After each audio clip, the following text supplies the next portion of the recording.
vem o processo criativo de tudo isso? Como você se divide, né, de alguma forma, tudo isso? Olha, eu sou uma pessoa muito visual, então pra mim todo o meu trabalho começa literalmente comigo imaginando todo o processo. Eu imagino do início ao fim, seja, por exemplo, como eu quero fazer a live stream, então no dia anterior, quando eu tô deitando na cama, eu já tô pensando, poxa, eu posso testar essa cor na maquiagem, fazer qual que vai ser a roupa que eu vou fazer, porque fazendo live todo dia é impossível não repetir roupa, então eu tenho que ficar fazendo várias combinações com as pequenas peças que tem, pra não dar muito óbvio que eu tô repetindo, sabe?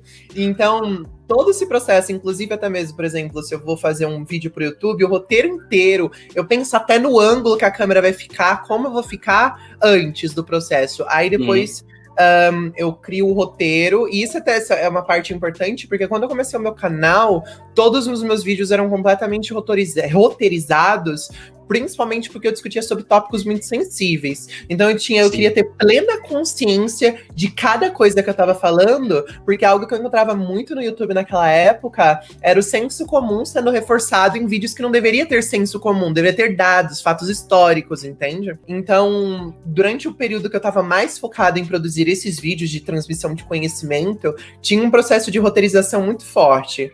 Só que aí, com o decorrer dos anos, eu comecei a sentir que eu estava um pouco engessada.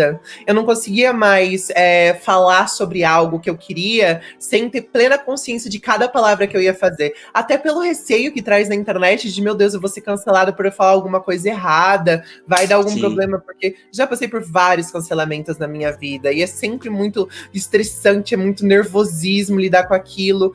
E eu até comentei esses dias atrás no Twitter, que eu senti que, tipo, eu me tornei tão cautelosa em cada passo que eu dou na internet, que às vezes eu sinto como se eu tivesse rígida e eu preciso descobrir uma forma de me tornar mais suave para poder fluir e permitir com que as coisas saiam naturalmente de mim, sabe? Porque, infelizmente, é os dois caminhos, sabe? Ou você é sempre cancelado, dá sempre um problema muito grande porque você tá se descobrindo e tá aprendendo, ou porque você tá muito rígida e estruturada naquele local que tá certinho na sua cabeça. Eu comecei a lidar com isso tratando o roteiro pontualmente. Só quando eu fosse discutir sobre vídeos específicos de educação que eu ia construir esse roteiro rígido sobre o que eu queria falar.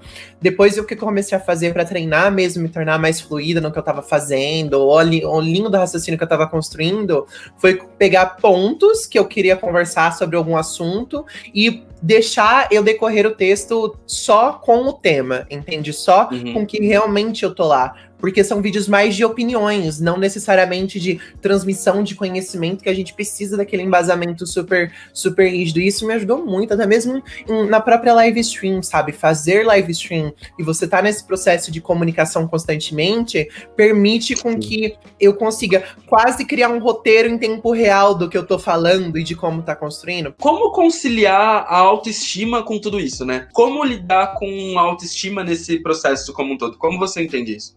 Eu me sinto muito fragilizada, pra ser sincera. Porque durante muito tempo eu percebi que eu me enganava muito, sabe? Eu quase abafava as minhas inseguranças com uma confiança ainda maior, entende? Só que eu não trabalhava a fonte das inseguranças, eu não trabalhava o problema que tá aqui dentro. Eu, junto com a minha terapeuta, a gente tá tentando buscar uma autoestima que seja genuína mesmo, entende? Porque eu me sinto belíssima quando eu tô super arrumada, tô super barbizinha. Mas por mais que é quase instantâneo, é instintivo, se eu vejo um comentário transfóbico no meu chat sobre a minha voz, ou, por exemplo, teve um dia esses dias que foi muito estranho, um cara do nada ficou falando um monte de mensagem, não sei o que lá, os seus ombros largos, o seu rosto, a sua voz, não sei o que lá, sabe só por puro ódio? Por mais que eu saiba que aquilo parte de um processo dele, de transfobia, etc., ativa, sabe, um processo Com certeza. instintivo de começar a se odiar, sabe? E aí eu já olho pra mim e falo, ai, já não tô tão bonita. Ai, não tá legal. Não tá, sabe? Já começa aquele rolê todo.